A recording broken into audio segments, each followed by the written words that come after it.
Hi, my name's Rowena, and 12 years ago, my family erased me like I was nothing. No calls, no holidays, just gone. Now? They're throwing a wedding like none of it ever happened. But what if I told you the bride stole my future? The groom once humiliated me in a boardroom, and my own mother forged a DNA test to cut me out of the will? The envelope didn't belong in my mailbox. Cream-colored, thick, expensive stock. My name written in calligraphy I hadn't seen in over a decade. But I'd know that handwriting anywhere. My mother's. Even if her name wasn't at the bottom of the card, her presence seeped through the ink like a warning. Inside, gold trim, embossed letters, 2 names. Callamore Desmond Hale. I stared at it so long the edges curled slightly in my hand. Calla, my sister, if you could still call her that, was getting married at the Grand Solace Hotel. That was Seattle royalty territory. Crystal chandeliers, $500 dinners, a waiting list just to breathe near the ballroom. And someone, somehow, thought I should be there. 12 years. 12 years since anyone in that family had said my name without venom. Or silence. And now, a wedding invitation? No note, no apology, no, we miss you. Just a cold summons wrapped in gold foil. Was it a mistake? Number that script was too deliberate. This wasn't an olive branch. It was a setup. I could feel it. My gut twisted as I flipped the card again and again, like maybe the back would explain why they wanted me there. And then I saw it. Desmond Hale. That name sent a small chill down my spine. I knew him. Not well, but enough. We'd met once, years ago, in a boardroom, when I was trying to pitch funding for my startup. He'd been the CFO of a pharmaceutical giant, one of those smug, polished types who looked through you while pretending to listen.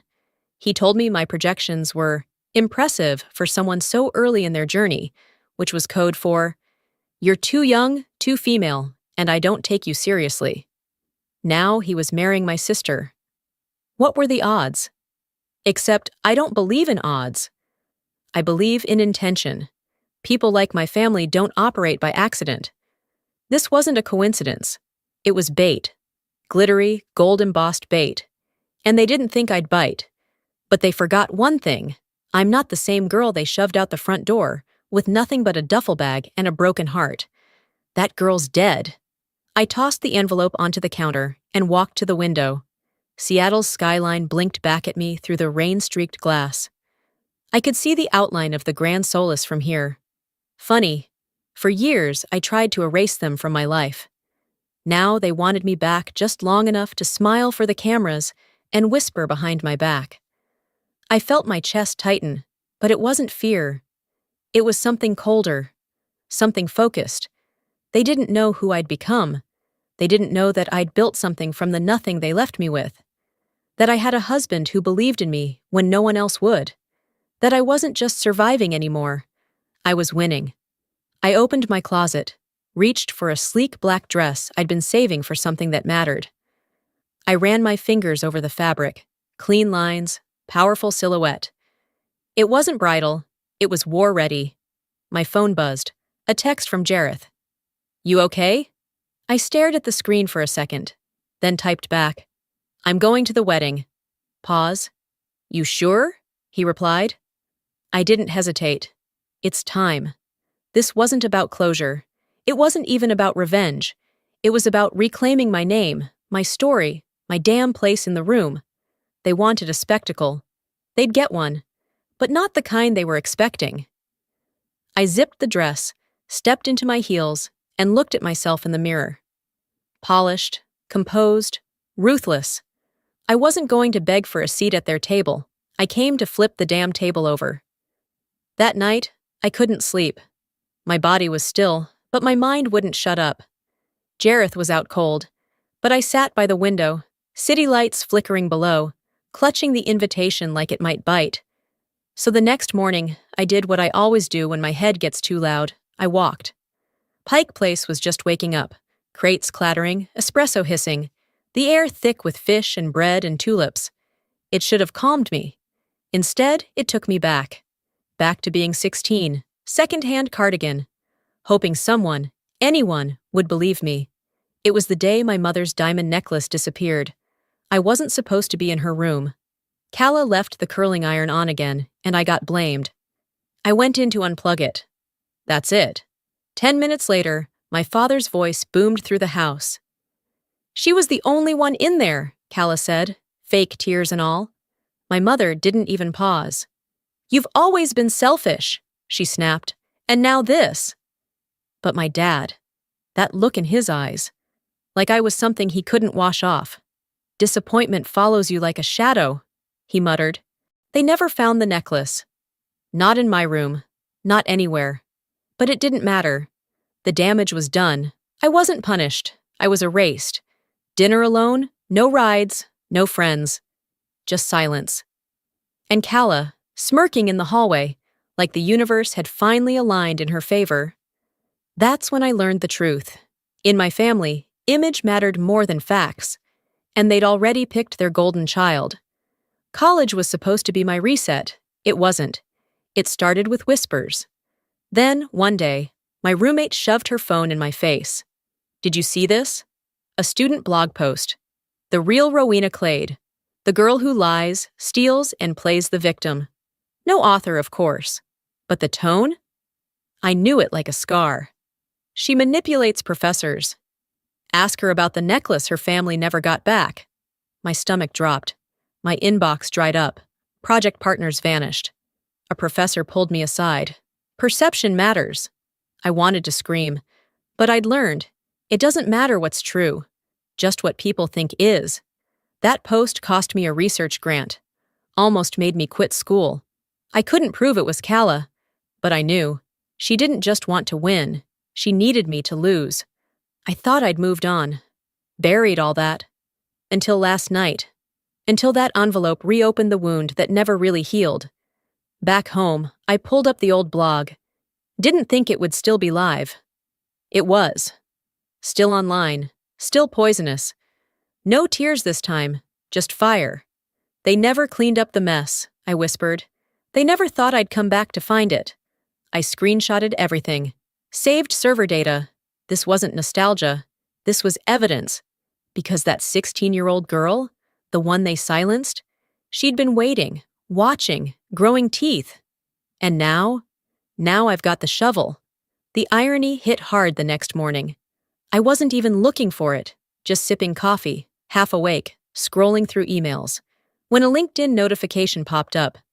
Congrats to alumna Calla Moore for her groundbreaking research featured in the Leaders in Wellness Spotlight. My stomach dropped. I clicked the article, already bracing for impact. Sustainable Solutions in Community-Based Nutritional Support. My title, word for word. The phrases. The model. The exact conclusion I spent months refining. Every line lifted, scrubbed of my name, and stamped with hers. There she was, beaming beside the article, polished, radiant, like life had only ever handed her green lights. You've got to be kidding me, I whispered, but of course she wasn't. Calla had always gotten away with it. And our parents? They'd just nod, beam, and say, she's gifted, honey. Maybe take notes. They never asked where her talent came from. Back in college, I was barely staying afloat, tutoring at sunrise, stocking shelves past midnight, living off cold ramen and campus Wi-Fi. My thesis was everything. 8 months of work, a nutritional model for underserved neighborhoods, built from real community data. One night, Calla dropped by, said she was just in the area. I was exhausted, proud, starving for validation.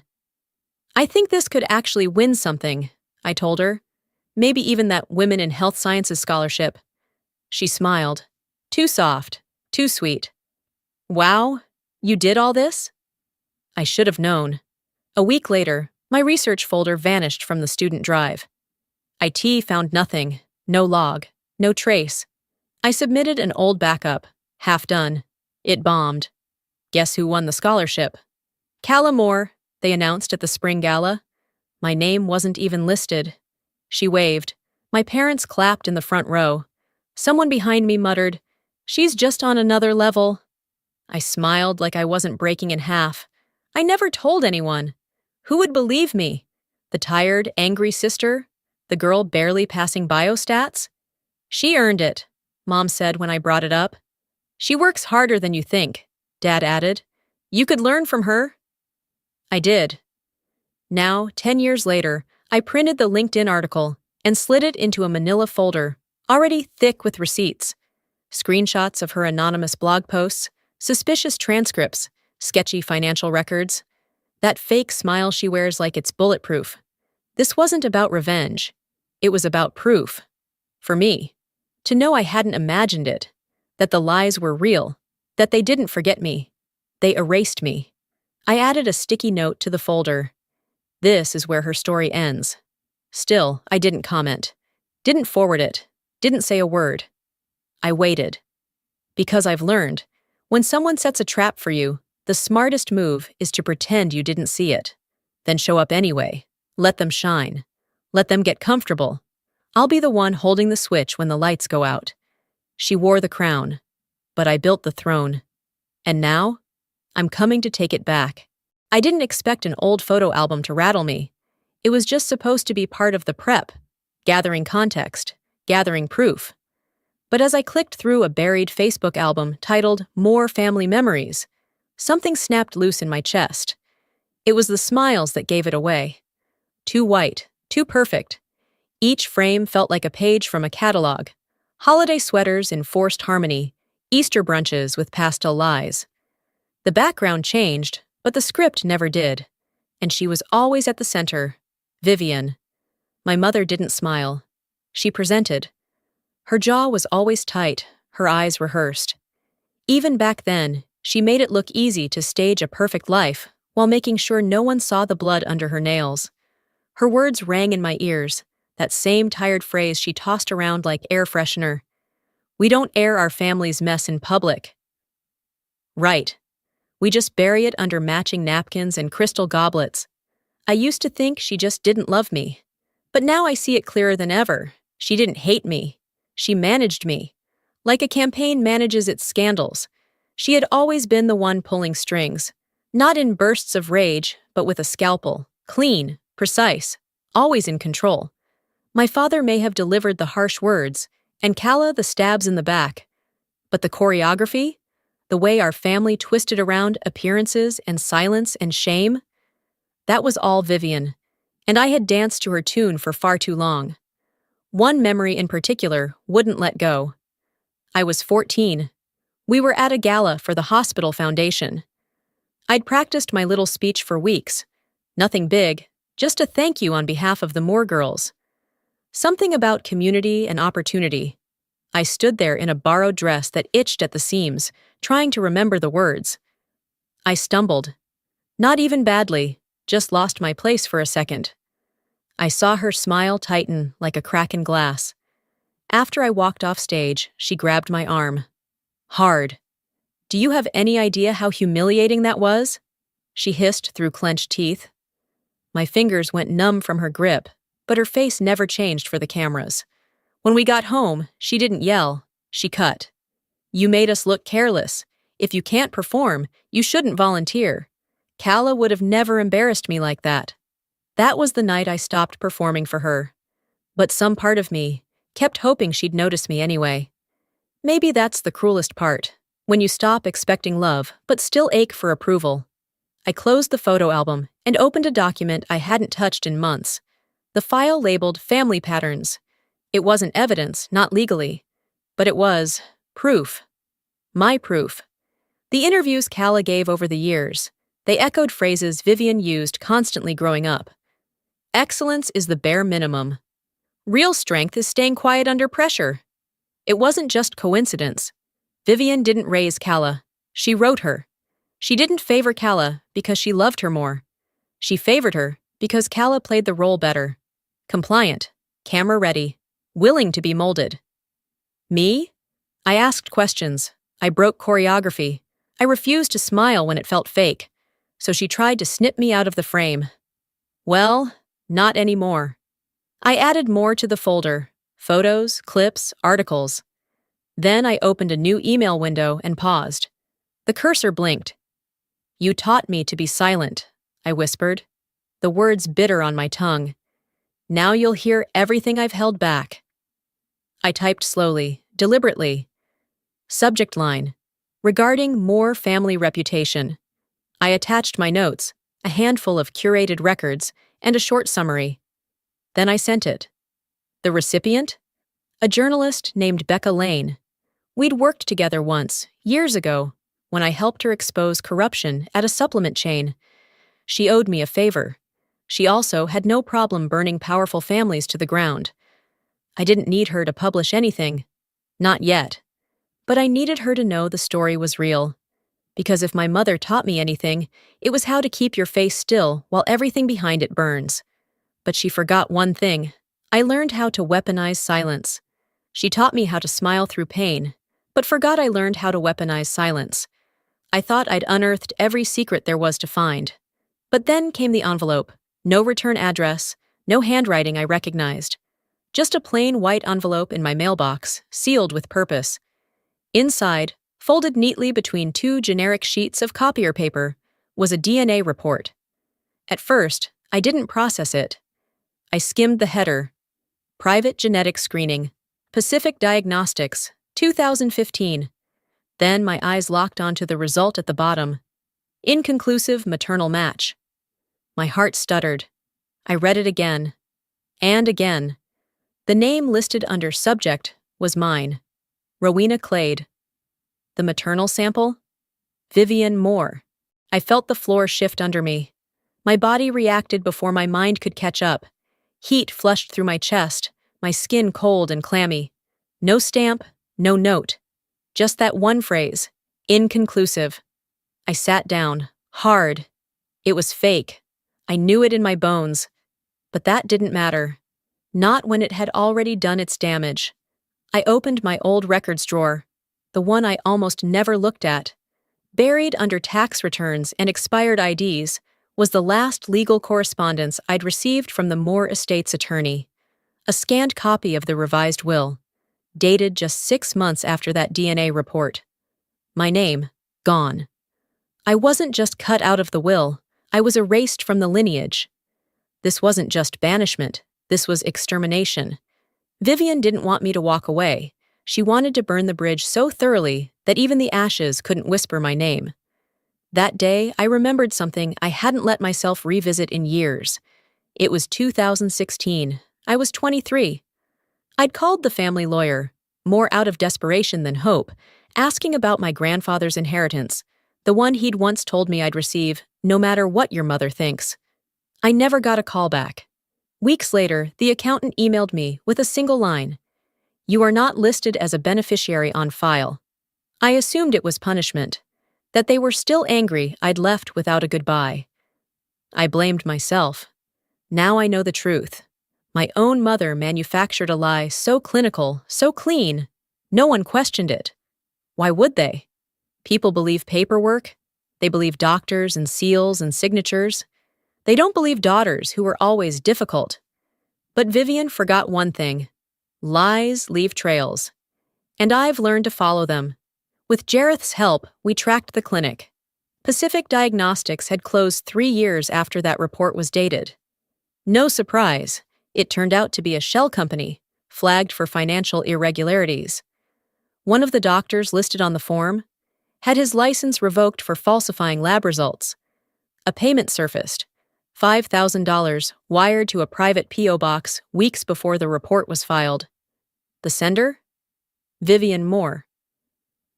She didn't just want to forget you, Jareth said quietly, his hand resting on my back. She wanted the world to forget you ever existed. I didn't cry. I expected to, but something inside me had already died long before the paperwork showed up. I was done grieving. This wasn't the kind of hurt you wept over. This was the kind of betrayal you sharpened into strategy. That night, I sat at my desk, pulled out my laptop, and began drafting a message. It wasn't a rant. It wasn't a plea. It was a reckoning. Clean, final, impossible to misread. Subject, I know. I wrote, I know about the test. I know about the lie. And I'm done playing the daughter you tried to delete. I paused. then added one last line. Undo it, or I'll do it publicly. No threats, no theatrics, just truth with a spine. I hit send, and I smiled, because for the first time in years, the silence that followed wasn't mine to carry. She tried to erase my name, but now, the grand solace shimmered like a lie made of glass, too perfect, too polished, like no one inside had ever tasted shame, which made it the perfect stage. I walked through the lobby with my head high, wearing a navy silk dress that clung just right, backless and unapologetic. I didn't come to blend in. I came to be seen. The ballroom doors swung open, and just like that, every eye in the room landed on me. The hum of conversation faltered. A few gasps. Champagne flutes paused mid-air. Vivian's hand twitched, her perfectly manicured fingers tightening around her crystal stem. Her face didn't break, but her eyes said everything. She wasn't supposed to come. Calla looked up from her seat near the stage.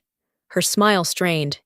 It cracked at the edges, like something brittle left out in the cold too long. And Desmond, God, Desmond! His jaw clenched the second he saw me, like memory hit him harder than he expected. I took a slow step forward, then another, letting the quiet stretch. You didn't expect me to RSVP, I said, voice even, eyes locked on my mother. I didn't. I just arrived. I wasn't here for forgiveness. I was here for the reckoning. Dinner continued, but the air stayed heavy. The clinking of silverware sounded like distant thunder. People whispered, pretending not to stare, but they all did. The toast began. Calla's best friend stood, glass raised, gushing about love, resilience, destiny. I let her finish, let the polite applause settle. Then I stood.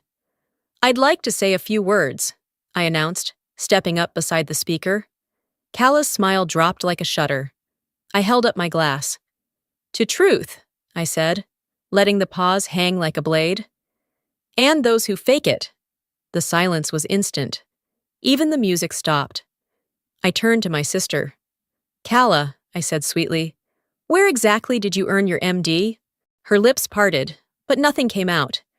Just a stammer, a slight shake of the head. I only ask, I continued, pulling a small folder from my clutch, because this transcript you submitted to the Health Advisory Board, it's interesting. I handed it to Desmond, who accepted it without a word. It says you graduated with honors from Pacific University. Problem is, the course codes don't match their curriculum, and you never submitted a final capstone. Also, your GPA inflated. By quite a bit. Calla's voice finally cracked through the tension. This is insane. This is not the time or place. Vivian stood then, her voice sharp, trying to take control. Enough of this. Rowena, if you had an ounce of class. I turned to her, calm as ice. Class?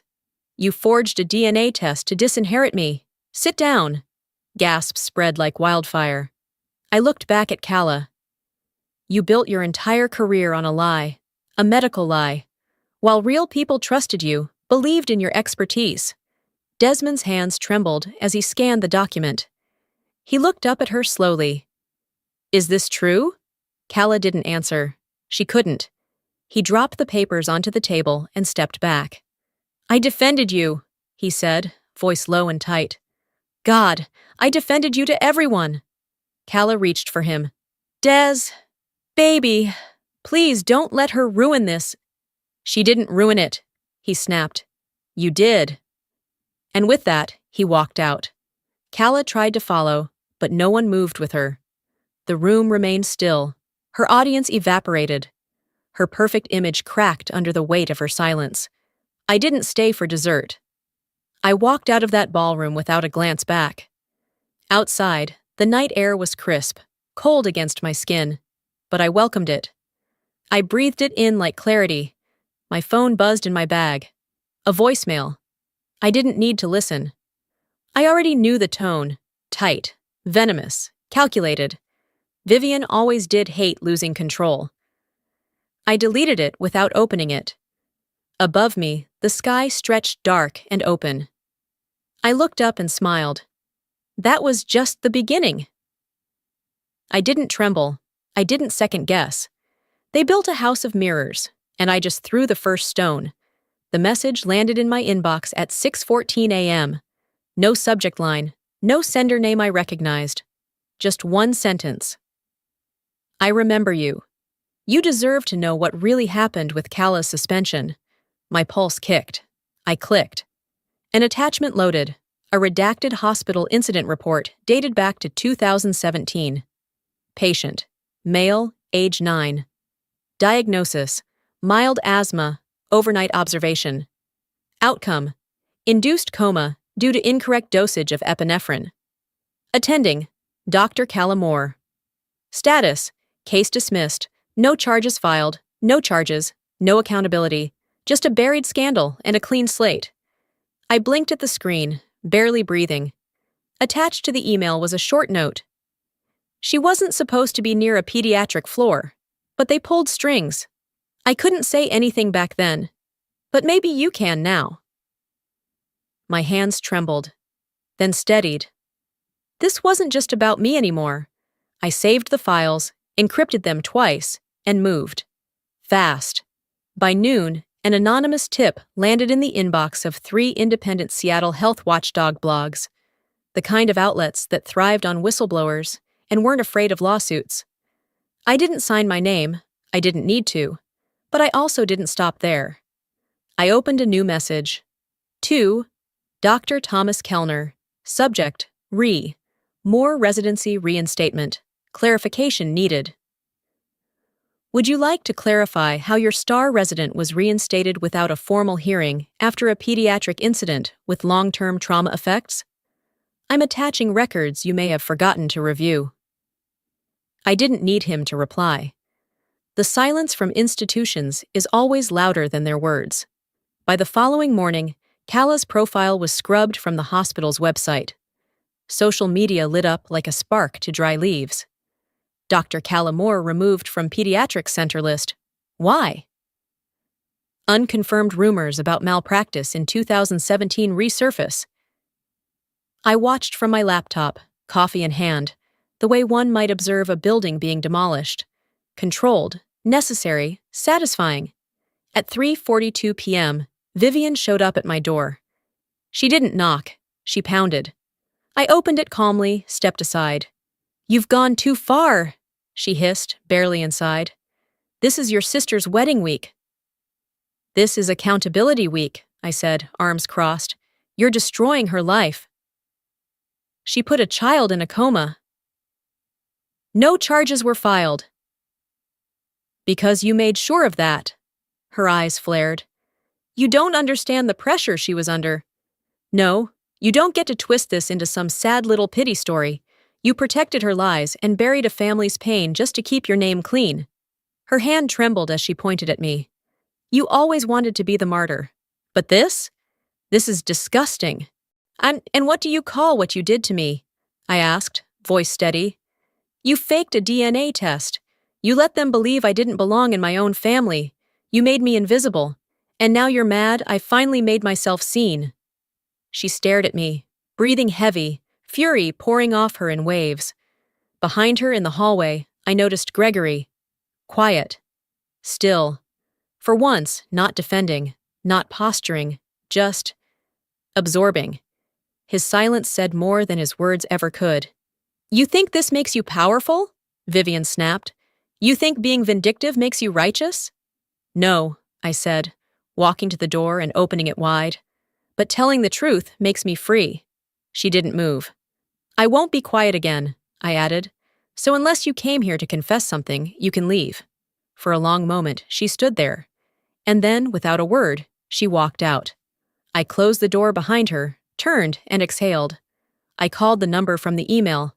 The nurse, her name was Teresa, picked up after 3 rings. I wanted to say thank you, I said. There was a pause. Then her voice, soft but firm. Someone had to speak up.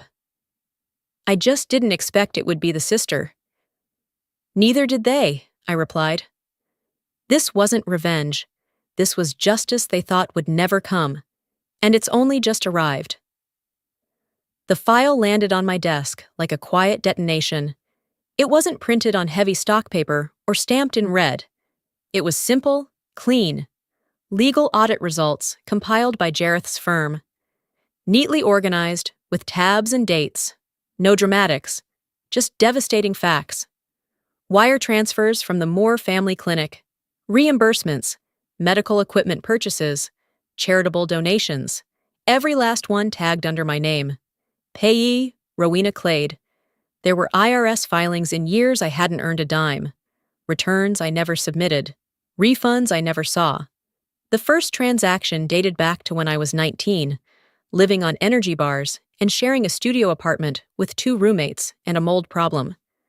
I didn't have a credit card, let alone a reason for a $42,000 medical consulting fee. They used me as a shield while I was eating ramen in a shared basement, I muttered, voice dry. Jareth stood behind me, arms crossed.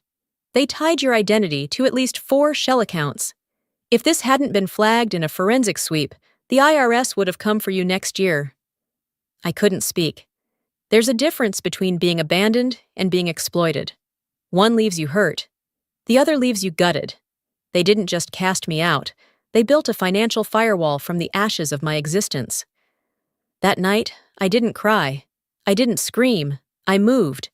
Because I finally had the final brick, and I was going to take the whole damn tower down with it. The Moore Foundation Gala was black tie, media heavy, crawling with donors and legacy families. I didn't have an invite. I didn't need one. I wore black. Slipped in through a side entrance, past catering trays and wine lists, and the rot of polished corruption. Gregory was mid-speech when I walked onto the stage. The room hushed like someone had pulled a fire alarm. He blinked, confused, until recognition dawned. Vivian froze mid-sip. Calla flinched. I smiled, microphone in hand. "Before you donate tonight," I said, slow and calm, "you might want to know where your money's been going." Gasps echoed as I handed a USB drive to the AV tech behind me. Screens around the ballroom flickered, then filled with spreadsheets, emails, bank logs. One labeled file read, Rowena Clade Consulting. Beneath it, a signature, G. Moore. People murmured. A few stood. One donor's wife whispered, "Is that her real daughter?" Vivian turned pale. Gregory reached for the mic. "This is a mistake. These documents. This is clearly doctored." "Actually," a voice said from the crowd, "they're not." Jareth. He stepped forward, suit crisp, expression unreadable. "Our firm submitted the originals to the IRS and the State Attorney General." Gregory's mouth snapped shut. Then Desmond appeared beside him. "And to the medical board," he added, "because I won't stand behind frauds anymore." Vivian tried to salvage it. She reached for Calla, but Calla pulled her hand away, glaring. "How could you drag me into this?" she hissed. Row by row, the audience turned on them. The once perfect Moore family, Seattle's elite, unraveled in front of donors, press, and legacy families. Right there under the chandeliers they loved so much. I didn't flinch, didn't move, just stood there in the storm of their collapse, steady as stone. They had the money, the status, the lies, but I had the truth. And it was louder than all of them. I didn't wait for the fallout. I didn't linger for applause. I walked out. Outside, the air was cold but clean, the kind of crispness that made everything before feel suffocating. My heart pounded, not from nerves, but from release. This moment wasn't revenge. It wasn't fury. It was peace. It was truth, finally unchained. I looked up at the sky, the city skyline twinkling like it was in on the secret with me. "And truth," I whispered, "is finally enough." I wasn't trying to destroy them. I just stopped protecting them, and they did the rest. 2 weeks later, my world was quiet. Not the eerie kind of silence that follows an explosion. Not the numb, shell-shocked stillness that feels like it's waiting for something else to fall apart. This was peace. Sunlight streamed through my bedroom window. For once, I didn't wake up dreading a phone call, a headline, or a lawyer's letter. No reporter had camped outside. No call from Vivian. Not even a burner text from Kala. Just air, still and clean. I padded barefoot to the balcony, coffee in hand, robe loose around my waist. The city below kept moving, but up here, it felt like time paused for me. Is this what healing feels like? Not a roar. A hum. I sipped my coffee and let it settle into me. The old Rowena would have second-guessed it. Waited for the other shoe.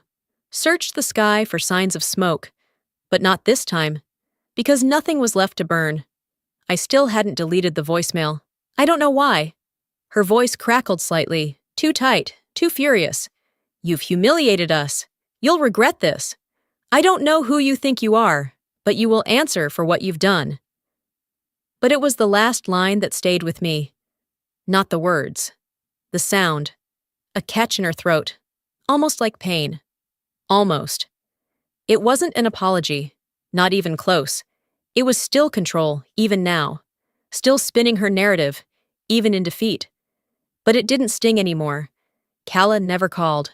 Not a single text, not even a fake, "Are you happy now?" voicemail. I didn't expect her to. Desmond, though, surprised me. He sent one message. "I didn't know.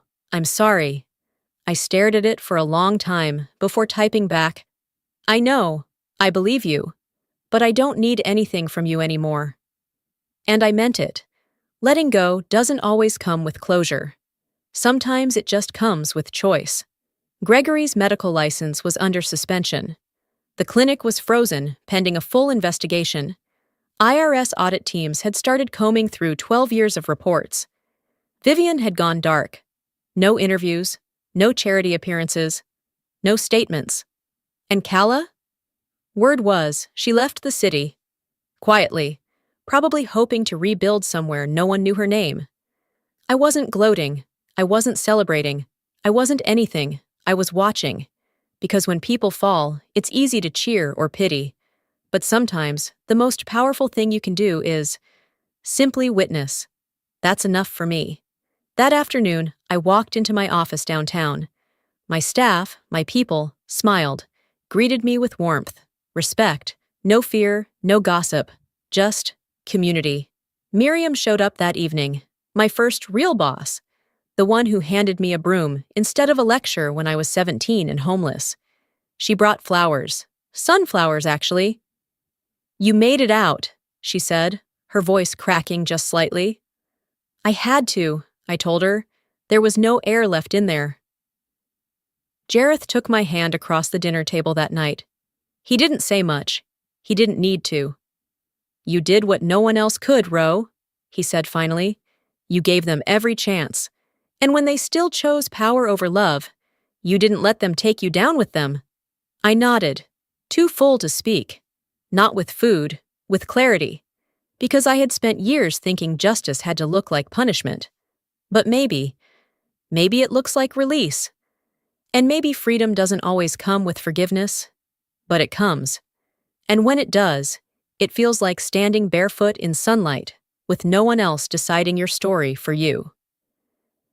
They may never say sorry, but I no longer need to hear it. I am free. And maybe that's what healing really looks like. Not fireworks, not dramatic finales.